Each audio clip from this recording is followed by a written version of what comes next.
I smiled when my son-in-law told me to pack my bags and never come back. Not the reaction he expected, I'm certain. Perry's confident smirk faltered for precisely 3 seconds, I counted, before he recovered his composure. But those 3 seconds told me everything I needed to know about the carefully rehearsed performance I just witnessed. 7 days since Martha's funeral. 7 days of playing the grieving widower, the lost old man wandering through rooms too big for one person. 7 days of watching Perry and Sienna circle like vultures, waiting for the perfect moment to strike. They'd chosen well. Sunday dinner, Martha's sacred tradition. The dining room where she'd insisted on cloth napkins and fresh flowers. Where family meant something more than blood and convenience. The irony wasn't lost on me, using Martha's memory as the backdrop for their betrayal. Harold. Perry's voice carried that particular tone. Successful men use when they're about to deliver unwelcome news with practiced sympathy. We need to talk. I continued cutting my roast beef, each slice precise and deliberate. The knife moved smoothly through the meat-sharp blades, make clean work of tough situations.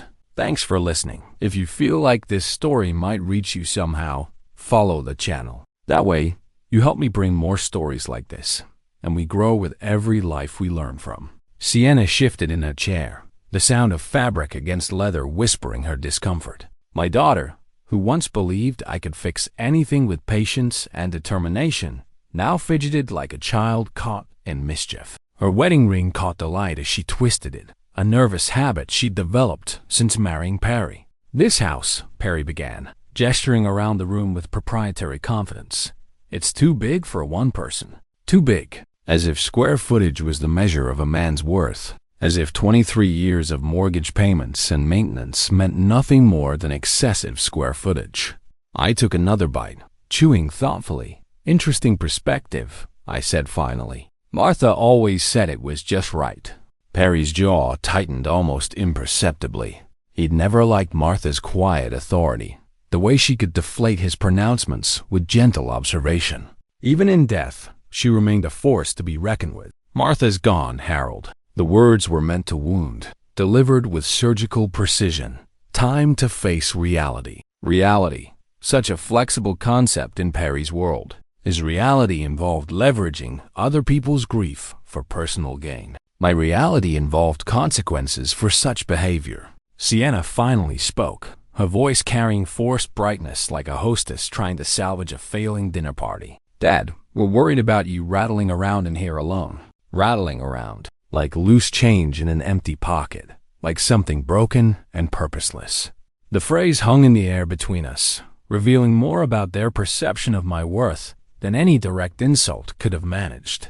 Worried, I repeated, tasting the word. How thoughtful of you both. Perry stood, pacing to the window that overlooked Martha's rose garden. She'd planted those roses the first spring after we'd moved in, each bush chosen with care, nurtured through seasons of growth and dormancy. They bloomed every year without fail. Loyalty was a concept Martha understood instinctively. Look, we're being practical here, Perry continued, his back to us as he surveyed what he clearly considered his future domain. You sell this place, downsize to something manageable. Everyone wins.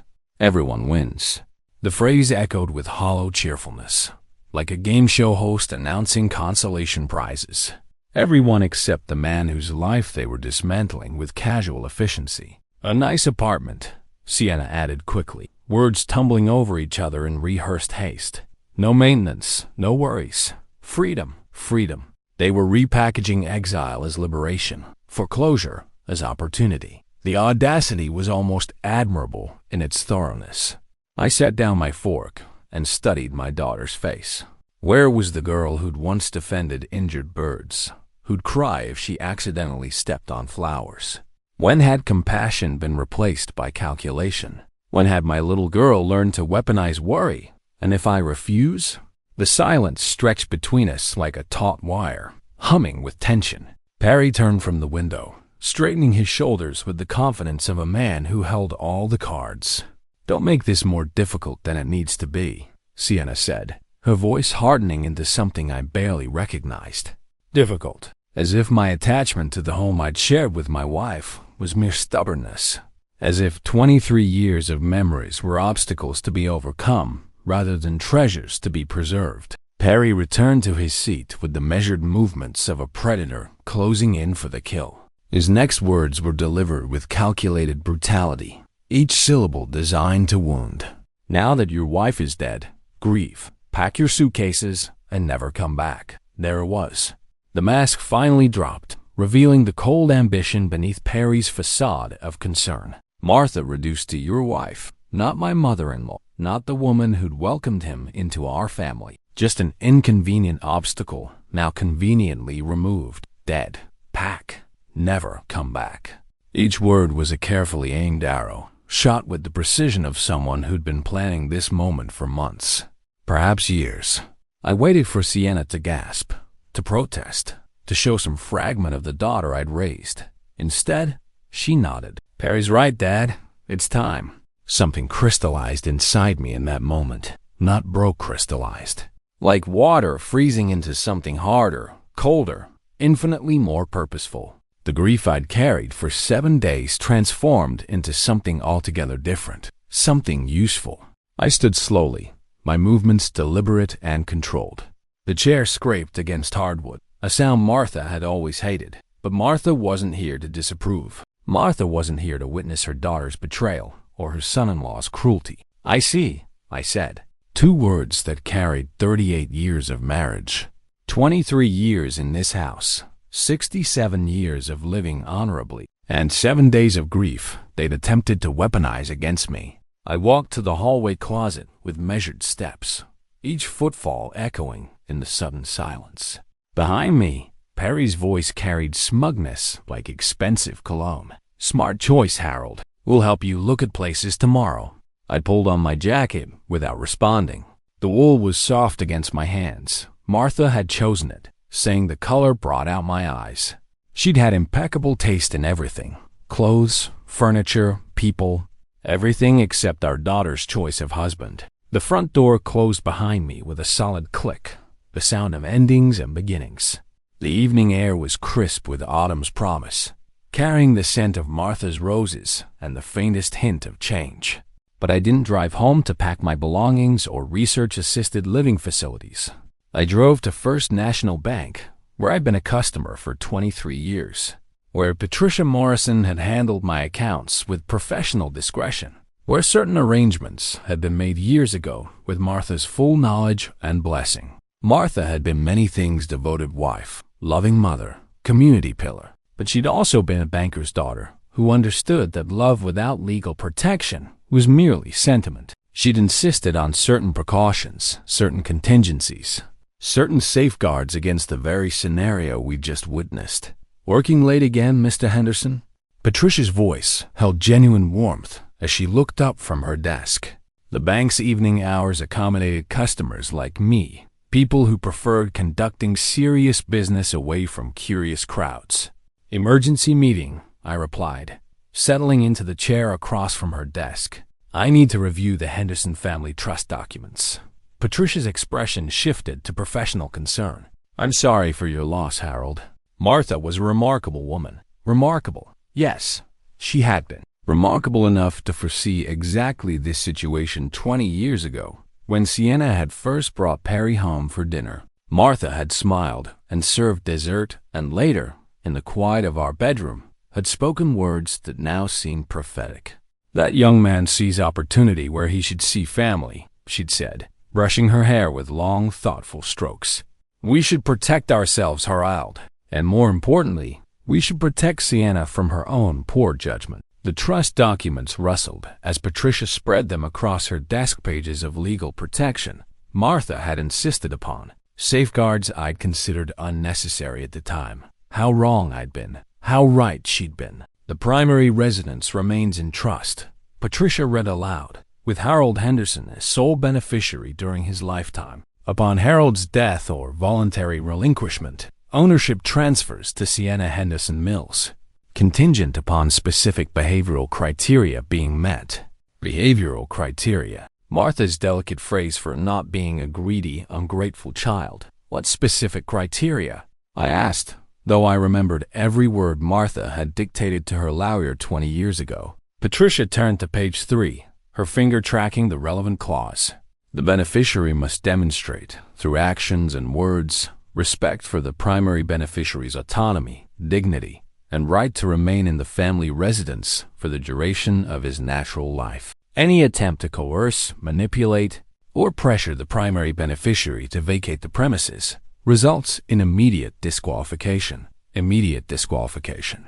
Martha had always been direct when necessary, and if disqualification occurs, the property transfers to the Martha Henderson Memorial Foundation for Senior Housing Advocacy, established to provide affordable housing for elderly individuals displaced by family pressure. Even in death, Martha continued protecting people like me. The foundation had been her idea, a safety net for seniors whose children had forgotten the meaning of family loyalty. Patricia looked up from the documents, understanding dawning in her professional expression. "Harold, has something happened?" I recounted the evening's dinner conversation with clinical precision, watching Patricia's face shift from concern to shock to barely contained indignation. When I finished, she sat back in her chair, shaking her head slowly. 20 years, she murmured. Martha predicted this exact scenario 20 years ago. Martha was observant, I agree. She noticed patterns other people missed. Patricia reached for her phone. "I'll need to contact our legal department first thing tomorrow morning. This documentation should be sufficient, but we'll want everything properly recorded." "There's more," I said quietly. Martha established additional trusts, one for Sienna's children, one for charitable giving. Sienna doesn't know about them. Patricia's eyebrows rose slightly. Conditional trusts? Very conditional. Based on treating family members with basic human dignity. Understanding flickered across Patricia's features. Martha hadn't just protected our house. She protected our entire legacy from the very scenario that had unfolded tonight. "Harold," Patricia said carefully, "are you certain you want to proceed with this? Once we document tonight's events, there's no going back." I thought about Sienna's nod when Perry had delivered his cruel ultimatum. I thought about her twisted wedding ring and averted eyes. I thought about Martha's roses, blooming faithfully year after year because someone had tended them with love rather than calculation. "I'm certain," I said. "Martha trusted me to protect what she'd built. It's time I honored that trust." Patricia made careful notes as I provided details, times, witnesses, exact quotes. Perry's words would be documented with legal precision, each calculated cruelty preserved for posterity. Sienna's complicity would be recorded alongside her husband's malice. "We'll need witnesses to verify your mental competency," Patricia said. "Standard procedure for situations like this. Witnesses." As if grief had somehow compromised my ability to recognize betrayal or respond to it appropriately. But I understood the necessity. Perry would undoubtedly claim I was acting irrationally. That grief had clouded my judgment. "Dr. Morrison has been my physician for 15 years, I offered. "And Reverend Williams has known me even longer." Patricia nodded, making more notes. "Both excellent choices. We'll arrange evaluations tomorrow morning." Tomorrow morning. By then, Perry and Sienna would probably be measuring rooms and selecting paint colors, confident they'd successfully manipulated a grieving old man into submission. They'd discover otherwise soon enough. The drive home took me past the cemetery where Martha rested beneath a headstone we'd chosen together years before, black granite with simple engraving. No unnecessary flourishes. Martha had never liked ostentation, preferring substance over show. Even in death, she maintained her standards. I parked at the cemetery gate and walked to her grave, the path familiar despite the darkness. 7 days I'd visited, 7 days of asking for guidance she'd already provided years ago. Tonight felt different, not like seeking permission, but like reporting successful completion of an assigned task. "You were right," I said aloud, my voice carrying clearly in the still air. 20 years ago, you were absolutely right about Perry, about Sienna too, it seems. The silence felt companionable rather than empty. Martha had always been an excellent listener, offering counsel through careful questions rather than direct instruction. She'd taught me to think through problems methodically, to consider all angles before acting. "The house is safe," I continued. "Your roses will bloom next spring, and the spring after that. The foundation will help other people in situations like ours." A gentle breeze stirred the leaves overhead, carrying the scent of autumn and possibility. Change was coming, not the change Perry and Sienna had attempted to force, but change on my terms, according to my timeline, honoring my wife's memory and our shared values. The house was dark when I returned, every window reflecting moonlight like watchful eyes. 23 years of memories waited inside birthday parties and holiday dinners, quiet evenings and morning coffee, the accumulated weight of a life well lived. I walked through each room slowly, not with the desperate nostalgia of a man saying goodbye, but with the satisfaction of a guardian confirming everything remained secure. Martha's presence lingered in every corner, her books on the shelves, her photographs on the mantel, her careful arrangements that made a house a home. The telephone rang at exactly 8 o'clock the next morning. Perry's voice carried confidence laced with impatience.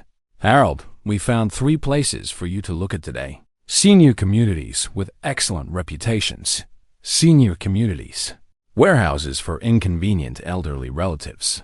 Marketed as lifestyle choices for the independently minded." Perry had done his research quickly, probably had the list prepared weeks ago. "How thoughtful," I replied, pouring coffee into the mug Martha had given me for our 25th anniversary. "Unfortunately, I have other appointments today." Silence stretched across the phone line before Perry responded, his tone sharpening slightly. "Other appointments? Harold, we discussed this. Time is important." Time. Indeed it was.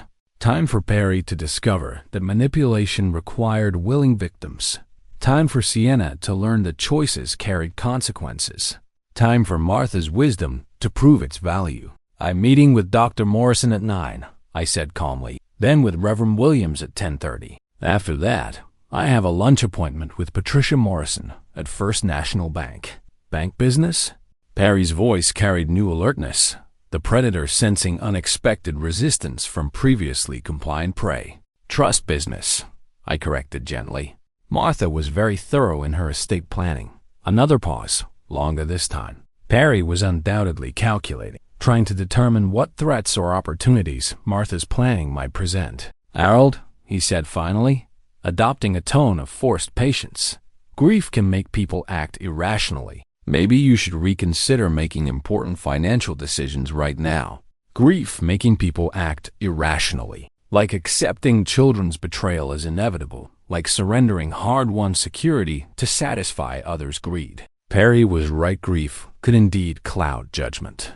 But clarity could also emerge from grief's depths, revealing truth previously obscured by hope and affection. "Thank you for the concern," I replied. "I'll be sure to mention it to Dr. Morrison." I hung up before Perry could respond, the click of the receiver marking another small victory. Let him wonder what Martha had planned, what safeguards she'd established, what consequences awaited those who mistook kindness for weakness. Dr. Morrison's examination was thorough but unsurprising. Blood pressure normal, cognitive function excellent, emotional state appropriate for recent loss.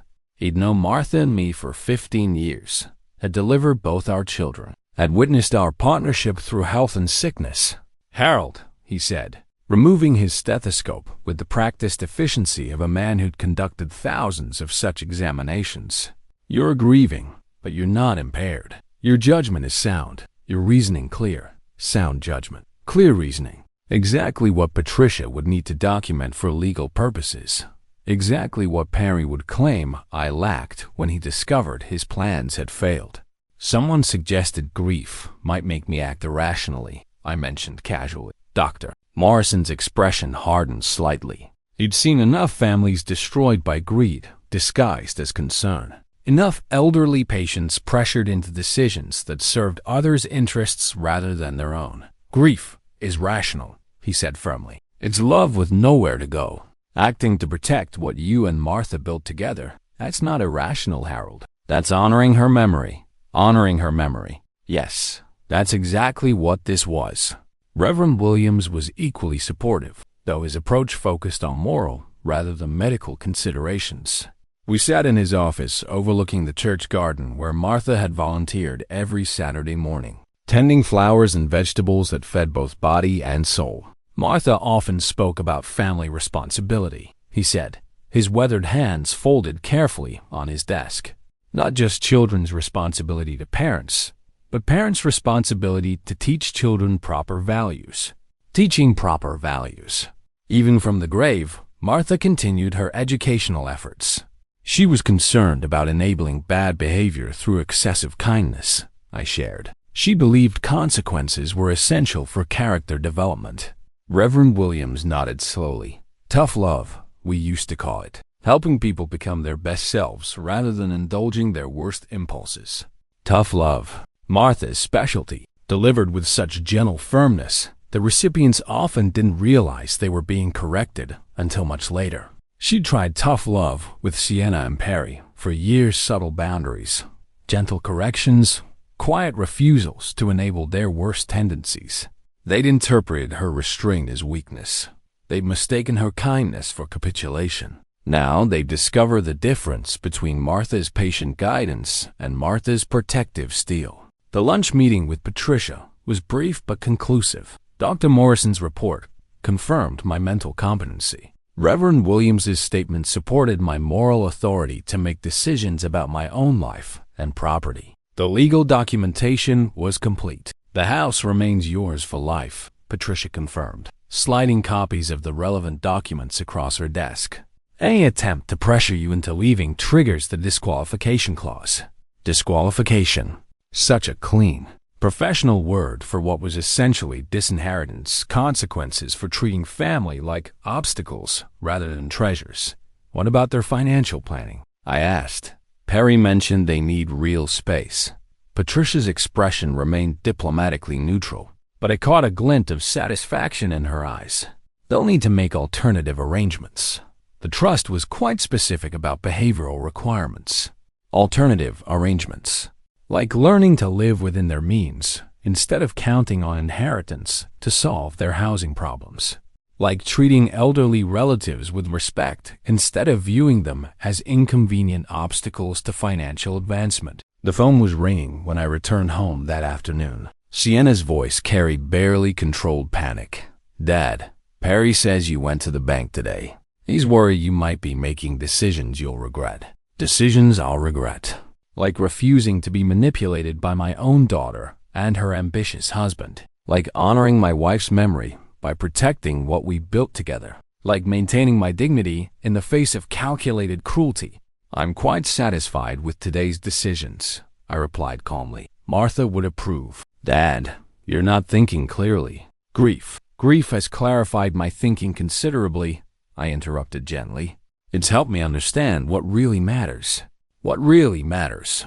Loyalty over convenience. Respect over exploitation. Martha's wisdom over Perry's ambition. Sienna's breathing quickened on the other end of the line. What did you do at the bank? Direct question deserving a direct answer. I reviewed the trust documents your mother insisted we established 20 years ago. Silence stretched between us, heavy with implications neither of us wanted to voice directly. Trust documents? Sienna's voice had grown small, childlike, the same tone she'd used when caught in mischief decades ago. Your mother was remarkably foresighted, I said. She anticipated situations that might arise and planned accordingly. More silence, then the sound of muffled conversation, Sienna conferring with Perry, no doubt sharing this unwelcome development with her husband. Dad, she said finally, we need to talk, face to face. Face to face. Like last night's dinner, perhaps, but with different power dynamics. This time, I held the cards Martha had dealt me 20 years ago. Of course, I agreed. Tomorrow evening, 7 o'clock. I'll prepare dinner. We'll bring something, Sienna said quickly. You don't need to cook. I don't need to cook. As if providing hospitality was beyond my capabilities. As if preparing a meal was too taxing for someone they deemed ready for assisted living just 24 hours ago. I insist, I said firmly. Martha's recipe for pot roast. She always said food tastes better when it's made with love instead of obligation. The next 24 hours passed with unusual serenity. I worked in Martha's garden, deadheading her roses and preparing the beds for winter. The physical labor felt good, purposeful, productive, connected to something lasting. Neighbors stopped by periodically, offering condolences and assistance. Word had spread about Martha's passing, and the community was responding with typical small-town generosity. Mrs. Patterson brought homemade bread. Tom Fletcher offered to help with yard work. Sarah Chun mentioned her church's senior support group. Each visitor reinforced what Martha and I had built over 23 years.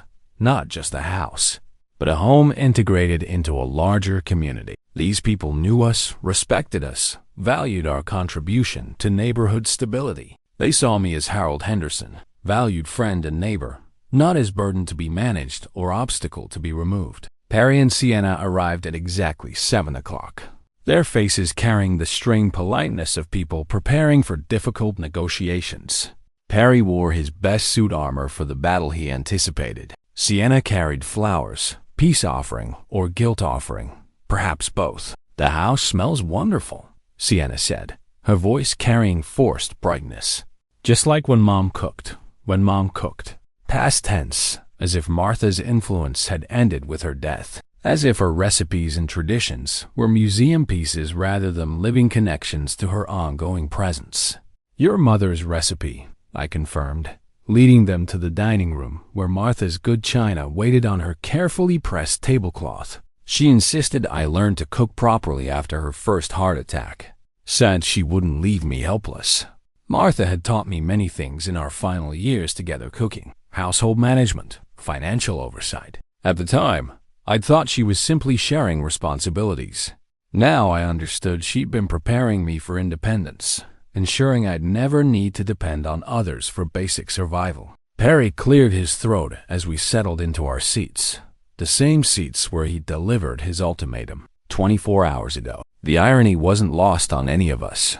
"Harold," he began carefully, "we need to discuss yesterday's conversation." Yesterday's conversation. Such a diplomatic phrase for what had been calculated cruelty disguised as concern. "Which part?"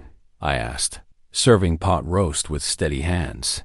"The part where you told me to grieve, pack my bags, and never come back? Or the part where my daughter agreed with you?" Both Sienna and Perry flinched slightly at my precise recollection. They'd probably hoped grief had blurred my memory, that emotional trauma had softened the sharp edges of their words.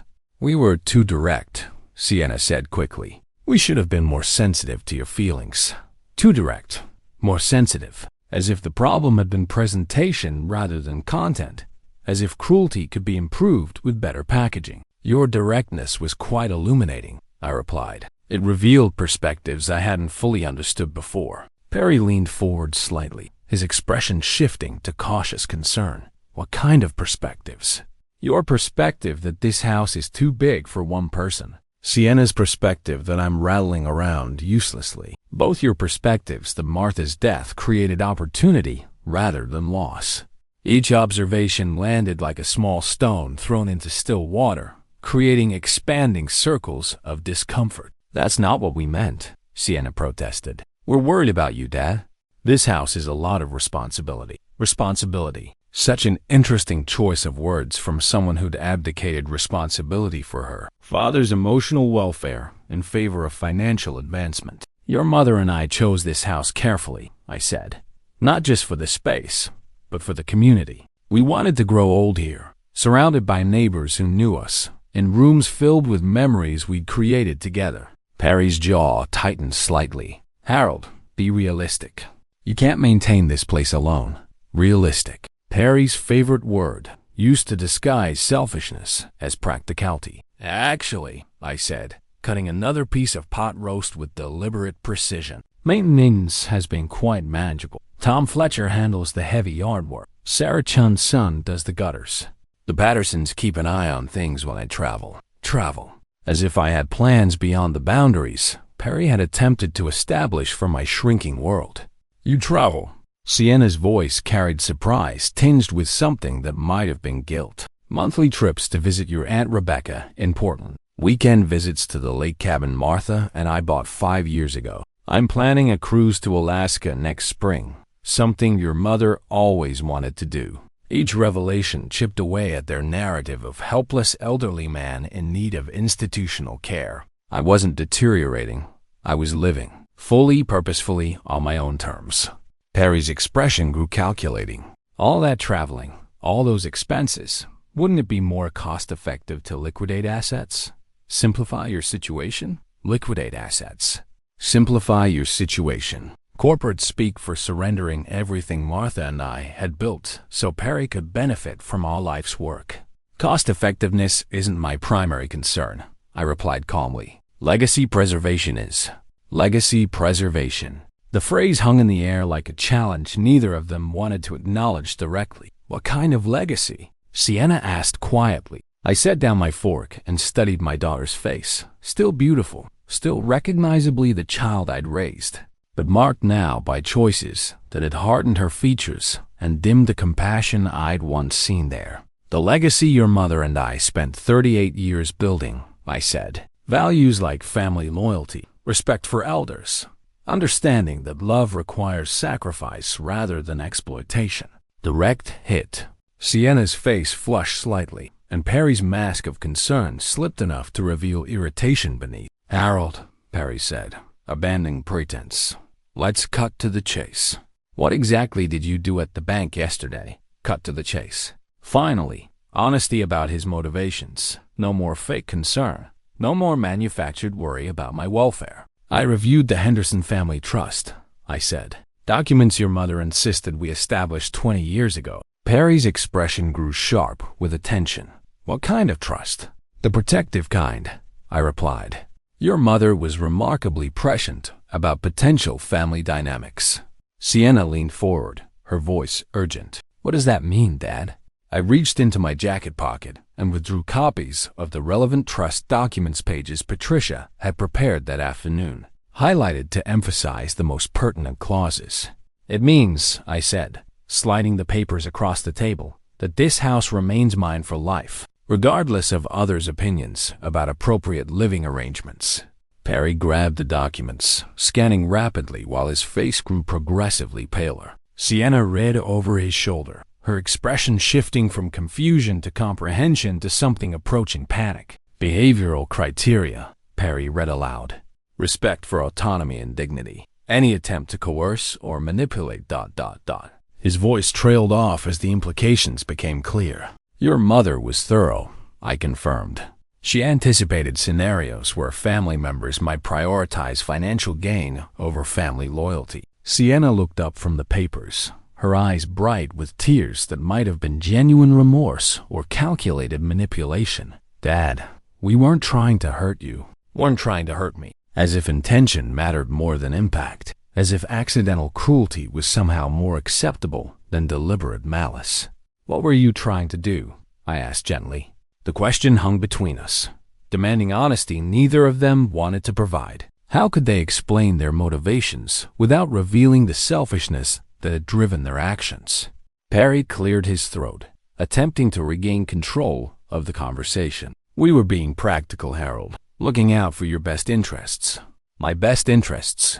Such a versatile phrase, elastic enough to justify any action, noble enough to camouflage any motive. According to these documents, I said, tapping the trust papers, my best interests include maintaining autonomy over my own life and property. Your mother was quite specific about that. Perry's expression hardened with frustrated ambition. 24 hours ago, he'd been confident of victory, elderly widower, overwhelmed by grief and circumstances, easily manipulated into surrender. Now he faced Martha's legal protections and Harold's quiet resolve. This is ridiculous, he said finally. You're 67 years old, living alone in a house too big for one person. What happens when you can't handle the stairs? When you fall and no one finds you for days? Fear tactics now appealing to anxieties about aging and independence, painting pictures of catastrophic scenarios that might justify their intervention.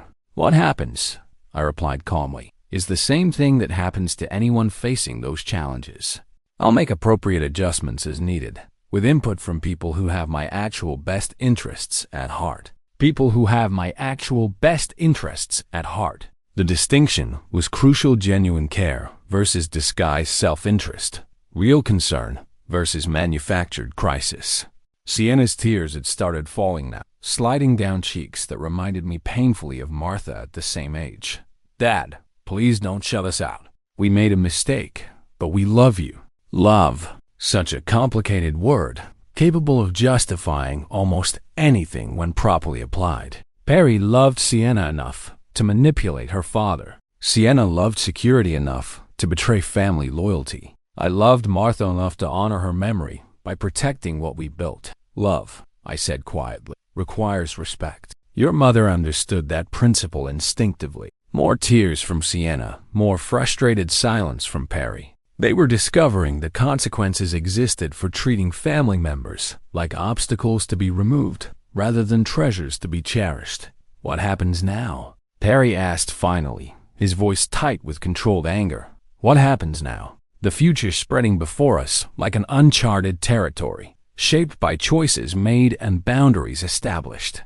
Now you learn to live within your means, I said. You find housing you can afford without counting on inheritance to solve your problems. You treat elderly relatives with respect rather than viewing them as inconvenient obstacles. Each statement was a lesson Martha would have approved natural consequences for unnatural behavior. Education through experience rather than explanation. And if we apologize?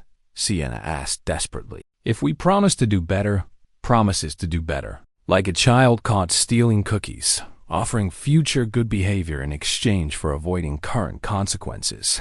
Apologies, I said gently, are demonstrated through changed behavior over time, not through words offered under pressure. Changed behavior over time, the only currency Martha had ever accepted for genuine redemption sustained. Demonstration of improved character rather than momentary expressions of convenient remorse. Perry stood abruptly, his chair scraping against hardwood with the sound of surrender disguised as indignation. This is emotional blackmail, Harold. You're punishing us for being concerned about your welfare. Emotional blackmail. Punishment for concern. Perry had truly mastered the art of inverting responsibility, portraying attempted exploitation as genuine care, natural consequences as unfair retaliation. I'm honoring your mother's wishes, I corrected calmly. She spent 20 years planning for exactly this situation. Sienna remained seated, staring at the trust documents as if they might change meaning through concentrated attention. 20 years? She whispered. 20 years, I confirmed. Since the first time she met Perry. The admission hung in the air like smoke from an extinguished flame. Martha's judgment of Perry's character, rendered decades ago and vindicated by recent events. Perry's face flushed with anger and humiliation. She had no right to make judgments about me. No right. As if Martha hadn't earned the right to protect her family through 40 years of marriage, 23 years of home ownership, and a lifetime of watching people's true characters emerge under pressure. She had every right, I said firmly. This was her home, her family, her legacy. She protected what mattered to her. Protected what mattered. The phrase encompassed everything, house and marriage, values and traditions, love that endured beyond death through careful planning and clear boundaries. Perry turned toward the door, his departure both threat and relief. This isn't over, Harold. This isn't over. Perhaps not, but the power dynamic had shifted irreversibly. Martha's plans were legal and documented. My competency was professionally verified. And community support surrounded me like armor forged from decades of genuine relationship. Sienna rose slowly, her movements carrying the weight of decisions that couldn't be undone, words that couldn't be unspoken. At the door, she turned back with eyes that reminded me painfully of the child she'd been before ambition had corrupted her judgment. I'm sorry, Dad, she said quietly. Really sorry. Really sorry. Perhaps she was. But apologies without changed behavior were merely noise. Good intentions without follow-through were worthless currency. Your mother always said sorry was a starting point, not an ending, I replied. Prove it through your choices going forward. The door closed behind them with finality that felt both sad and liberating. 7 days after Martha's funeral, I was alone in our house, but not lonely, not abandoned, not defeated. I cleared the dinner dishes with careful attention to Martha's standards, glasses first, then silverware, plates last.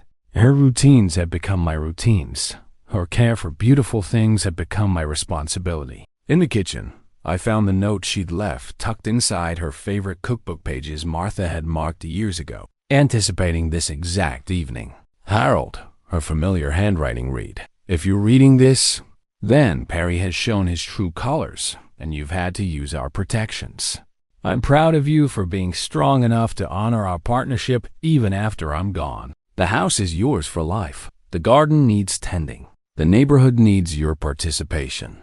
I need you to keep living fully, not just surviving day by day. Love doesn't end with death. It just changes form. Mine will always surround you. Love doesn't end with death. It just changes form. Martha's wisdom, practical and profound, guiding me through the most difficult decision I'd ever made alone. Outside, autumn winds stirred the oak tree. Martha had planted our first spring in this house. 43 years old now, deep-rooted and strong, weathering storms that toppled younger, shallower plantings. Like our marriage, like our values, like the protections Martha had established against exactly the storm we just weathered. I smiled as I turned off the lights and climbed the stairs to the bedroom Martha and I had shared for 23 years. Tomorrow I would call Dr. Morrison about that Alaskan cruise. Tomorrow I would visit the lake cabin to plan spring improvements. Tomorrow I would continue living the life Martha and I had built together, not as a victim of others' ambitions, but as a guardian of everything we'd held dear. The last dinner was over. The first day of the rest of my life was about to begin. And somewhere, I was certain, Martha was smiling. If this story resonates with you in any way, we would be truly grateful if you consider following the channel. Your support allows us to share more meaningful stories like this one. And together, we can grow through the lessons each life brings.